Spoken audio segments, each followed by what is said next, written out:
Hello everyone, ট্রান্সলেশনের আরও একটি নতুন ক্লাসে সকলকে স্বাগত।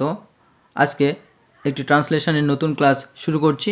তো তোমরা স্কিপ না করে প্রথম থেকে ক্লাসটি দেখতে থাকো। আশা করি তোমাদের উপকার হবে এবং সমগ্র ক্লাসটি দেখলে তোমাদের যত বেশি ট্রান্সলেশন তোমরা প্র্যাকটিস করবে, যত বেশি দেখবে, তত বেশি তোমরা শিখতে পারবে এবং ট্রান্সলেশন সম্পর্কে যে জড়তা আসে, জড়তা তোমাদের কাটবে। তো চলো প্রথমে আমরা লাইনটি দেখি। শতাব্দীর পর শতাব্দী লক্ষ লক্ষ বিদেশি এ দেশে এসেছে। মিলিয়ন্স অফ ফরেনার্স অর্থাৎ লক্ষ লক্ষ বিদেশি have come to this country over the centuries. তা এখানে আমরা যে মিলিয়ন্স অফ ফরেনার্স অর্থাৎ লক্ষ লক্ষ বিদেশি, এটাকে কিন্তু আমরা সাবজেক্ট করেছি এবং হ্যাভ ব্যবহার করেছি, কারণ এদেশে এসেছে বোঝাচ্ছে। তো আমরা জানি কোনো কাজ সবেমাত্র শেষ হওয়া বোঝাচ্ছে, অর্থাৎ এসেছে, খেয়েছে, বলেছে, এরকম হলে কিন্তু আমরা প্রেজেন্ট পারফেক্ট টেন্স ব্যবহার করি। তাহলে millions of foreigners have come, এখানে ভার্বের থার্ড ফর্ম কামই হবে। Have come to this country, এই দেশে এসেছে, ওভার দ্য সেঞ্চুরিজ অর্থাৎ বছরের পর বছর বা শতাব্দীর পর শতাব্দী। তো এখানে আমরা ফরেনার্সকে আমরা লিখতে পারি কি স্ট্রেঞ্জার্সও লিখতে পারি, স্ট্রেঞ্জার্স, বা আমরা লিখতে পারি আউটসাইডার্স বা এক্সোটিকও লিখতে পারি, এক্সোটিক। তো এইভাবে কিন্তু আমরা অনেক বেশি করে যত সিনোনিমস জানবো আমরা লিখে রাখবো, বা আমরা প্র্যাকটিস করব যখন সিনোনিমসগুলো কিন্তু আমরা পরপর লিখতে থাকবো, কারণ আমাদের সুবিধা হবে সিনোনিমসগুলো জেনে রাখলে। তো চলো এরপর পরের বাক্যটি দেখি। পরের বাক্য আছে অনেকে এসে ভারতের প্রেমে পড়েছে। তাহলে many people have come and fallen in love with India. তো মেনি পিপল এটা হচ্ছে সাবজেক্ট, প্লুরাল আছে। হ্যাভ অর্থাৎ প্লুরালের পরে হ্যাভ ব্যবহার করি, কিন্তু সাবজেক্ট যদি থার্ড পারসন সিঙ্গুলার নাম্বার হয় তাহলে কিন্তু আমরা হ্যাজ ব্যবহার করি। তো এখানে হ্যাভ হয়েছে, হ্যাভ কাম অর্থাৎ এটা ভার্বের থার্ড ফর্মই আছে। অ্যান্ড ফলেন, ফল হচ্ছে মেন ভার্ব, পতিত হওয়া, এবং তার থার্ড ফর্ম হচ্ছে কি ফলেন।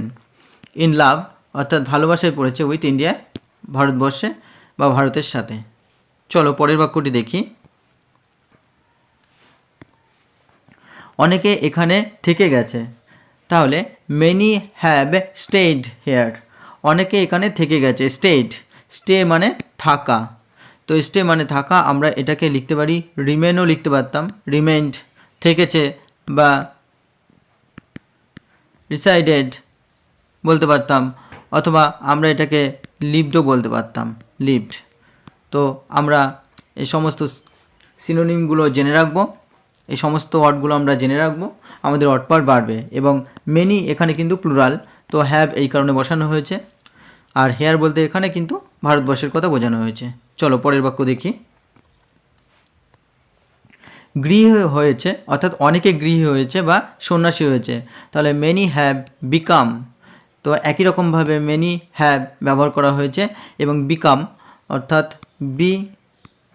বিকামের থার্ড ফর্ম কিন্তু বিকামই হয়, তো সেকেন্ড ফর্ম হয় বিকেম। তো many have become a house holder or a Monk, অনেকে হয়েছে কি গৃহী বা গৃহকর্তা, আবার অনেকে হয়েছে সন্ন্যাসী বা গৃহকর্তা। তো এখানে আমরা দেখতে পাচ্ছি যে হাউস হোল্ডারকে আমরা কিন্তু হাউস ওনারও বলতে পারি, হাউস ওনার। তো দুটো ওয়ার্ডই আমরা জেনে রাখবো। চলো পরের বাক্য দেখি। আর এক জাতের বিদেশি এসেছে যারা এই ভারতের সাগর তীরে পদার্পণ করা মাত্র একে বিদেশ বলে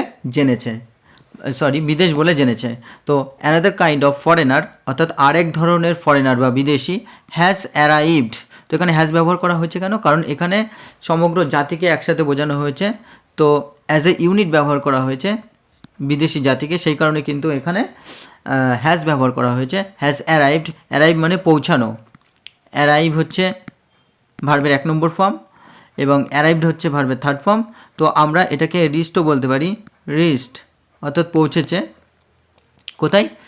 যখন পৌঁছেছে, তাহলে who as soon as set foot on the shores of India, যখনই ভারতবর্ষে পা রেখেছে কি হয়েছে? হ্যাভ নোন, জেনেছে। এখানে কিন্তু নো হচ্ছে মেন ভার্ব, নো এর থার্ড ফর্ম হচ্ছে নোন, জেনেছে। হ্যাভ নোন ইন্ডিয়া, অথবা আমরা বলতে পারি এটাকে আইডেন্টিফাইড করেছে, আইডেন্টিফাইড অর্থাৎ চিহ্নিত করেছে, বা আইডেন্টিফাইড ইট, এটাকে চিহ্নিত করেছে। ইট বলতে এই ইন্ডিয়াকে অ্যাজ ফরেন ল্যান্ড অর্থাৎ বিদেশ হিসাবে, এটাকে বিদেশ হিসাবে জেনেছে, ফরেন ল্যান্ড বা কি এক্সোটিক ল্যান্ড হিসাবে এটাকে চিহ্নিত করেছে, বা এটাকে এক্সটার্নাল ল্যান্ডও বলতে পারি। তো আমরা কিন্তু এগুলো জেনে রাখবো। এবং এখানে অ্যানাদার কাইন্ড অফ ফরেনার, এটা কিন্তু সাবজেক্ট হিসাবে ব্যবহার করা হয়েছে। তো চলো পরের বাক্য দেখি। এক মুহূর্ত থাকতে ইচ্ছা করেনি, কাদের? তাদের। তাহলে দে ডিড নট ওয়ান্ট, তারা চায়নি, টু স্টে এ মোমেন্ট, এক মুহূর্ত তারা থাকতে চায়নি, অর্থাৎ তাদের থাকতে ইচ্ছা করেনি।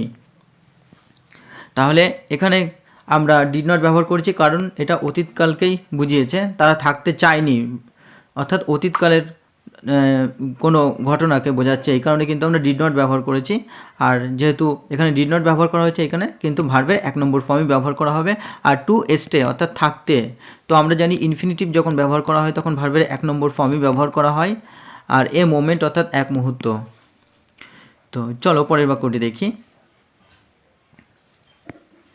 কেউ কেউ 20 থেকে 30 বছর থেকে গিয়েছে শুধু অর্থ উপার্জনের আশায়, অর্থাৎ অর্থ উপার্জন করার জন্য। তাহলে সাম হ্যাভ অর্থাৎ সাম বা কেউ কেউ, তাহলে সাম হ্যাভ স্টেড, কেউ কেউ থেকে গেছে, স্টে হচ্ছে মেন ভার্ব, তো এটাকে করা হচ্ছে স্টেড ফর 20 to 30 ইয়ার্স, অর্থাৎ 20 বা 30 বছরের জন্য। কি জাস্ট শুধুমাত্র কি হোপিং টু মেক মানি, অর্থাৎ অর্থ তৈরি করার আশায় বা উপার্জনের আশায়, হোপিং অর্থাৎ আশা করে, কি টু মেক মানি অর্থাৎ অর্থ তৈরি করতে বা অর্থ উপার্জন করতে। তো এখানেও আমরা ইনফিনিটি ব্যবহার করেছি, টু প্লাস ভার্বের 1 নম্বর ফর্ম ব্যবহার করেছি, এবং এখানে হ্যাভ আছে, ওইখানে third form stayed, third form ব্যবহার করেছে স্টেড। চলো পরের বাক্যটি দেখি। ভারতকে জানেনি, জানবার আগ্রহ কখনো হয়নি, তো এটাও পাস্ট টেন্সে আছে। তাহলে they did not know India, তারা ভারতবর্ষকে জানেনি। ইভেন এমনকি দে নেভার শোড, এমনকি তারা কখনো দেখায়নি, কি শোড অর্থাৎ দেখানো, নেভার শোড ইন্টারেস্ট আগ্রহ দেখায়নি, ইন নোয়িং জানবার ক্ষেত্রেও। তাহলে তারা কখনো জানবার ক্ষেত্রেও এই দেশকে আগ্রহ দেখায়নি, বা কখনো তারা ভারতবর্ষকে জানেও নি। এখানে দে আছে সাবজেক্ট এবং ডিড নট ব্যবহার করা হয়েছে নেগেটিভ করার জন্য। তো এখানে ভার্বের 1 নম্বর ফর্ম নো আছে, জানা, আর ইন্ডিয়াকে অবজেক্ট, এবং এমনকি দে নেভার শোড, তারা কখনোই দেখায়নি কি আগ্রহ, ইন্টারেস্ট অর্থাৎ আগ্রহ দেখায়নি। আর আমরা ইন্টারেস্টকে আমরা অনেক সময় কিউরিওসিটিও লিখতে পারি, কিউরিওসিটি অর্থাৎ আগ্রহ দেখায়নি, তারা আগ্রহ দেখায়নি, কিউরিওসিটি কৌতূহল বা আগ্রহ দেখায়নি, দুটোই কারেক্ট। তো দুটোই আমরা জেনে রাখবো, কিউরিওসিটি বা ইন্টারেস্ট। চলো পরের বাক্য দেখি। শেষে যখন ভারত ছেড়ে গিয়েছিল তখন একটি দীর্ঘশ্বাসও পড়েনি এদেশের জন্য, এদেশের কারো জন্য। তাহলে কি হবে? ওয়েন অর্থাৎ যখন, দে ফাইনালি লেফট ইন্ডিয়া, মানে পুরোপুরিভাবে লেফট ইন্ডিয়া, ভারতবর্ষ ছেড়ে গিয়েছিল। তো এটার কি পাস্ট টেন্স ব্যবহার করা হয়েছে। তো প্রেজেন্ট যে ফর্ম, সে প্রেজেন্ট ফর্ম হচ্ছে কিন্তু লিভ অর্থাৎ ছেড়ে যাওয়া, লিভ করা, ছেড়ে যাওয়া, বা আমরা বলতে পারি ডিজার্ট, ত্যাগ করা, বা ফরসেক, ত্যাগ করা। তাহলে হোয়েন দে লেফট, যখন তারা ছেড়ে গিয়েছিল ভারতবর্ষ, নট এ সিঙ্গেল শাই ওয়াজ হিভড, একটা দীর্ঘশ্বাসও তারা ফেলেনি। ফর দিস কান্ট্রি, এই দেশের জন্য, বা দীর্ঘশ্বাস তাদের পড়েনি। For anyone in this country, এমনকি এই দেশের কারো জন্যও পড়েনি, বা কারো জন্যও। তো এখানে হিভড হচ্ছে দীর্ঘশ্বাস ফেলা। তো আমরা লিফটেডও বলতে পারি, লিফটেড, বা আমরা রেস্টও বলতে পারি, রেস্ট, বা আমরা হল্ডও বলতে পারি, হল্ড। তো এখানে আমরা অনেকগুলো শব্দ জেনে নিলাম একই অর্থের। তো এইভাবে কিন্তু আমরা সমগ্র প্যাসেজটি কমপ্লিট করলাম। আশা করি তোমাদের ক্লাসটি ভালো লেগেছে, এবং এই ধরনের আরও সুন্দর এবং বিশেষ করে ইউজফুল ভিডিও পাওয়ার জন্য এবং ক্লাস পাওয়ার জন্য অবশ্যই যারা চ্যানেলে প্রথম দেখছো তারা সাবস্ক্রাইব করে পাশে থাকা বেল আইকনটি প্রেস করে রেখো, কারণ এই ধরনের ক্লাস প্রতিদিনই দিতে থাকি, বিশেষ করে এক্সাম রিলেটেড। এবং যারা ইংলিশে এক্সপার্ট হতে চাও আর যারা এতক্ষণ চ্যানেলের পাশে ছিলে তাদেরকে অসংখ্য ধন্যবাদ। তোমরা বেশি বেশি করে লাইক, শেয়ার, কমেন্ট করে যাও, এবং তোমরা নিজেদের মতো ট্রান্সলেশন প্র্যাকটিস করতে থাকো, এটা দেখে দেখে এবং লিখতে থাকো খাতায় বেশি বেশি করে, তাহলে কিন্তু তোমাদের ট্রান্সলেশনের ক্ষেত্রে যে জড়তা সেটা কাটবে এবং খুব দ্রুত তোমরা কিন্তু পরীক্ষায় অ্যাটেম্প্ট করে আসতে পারবে। তো তোমাদের আবার অসংখ্য ধন্যবাদ চ্যানেলটির পাশে থাকার জন্য।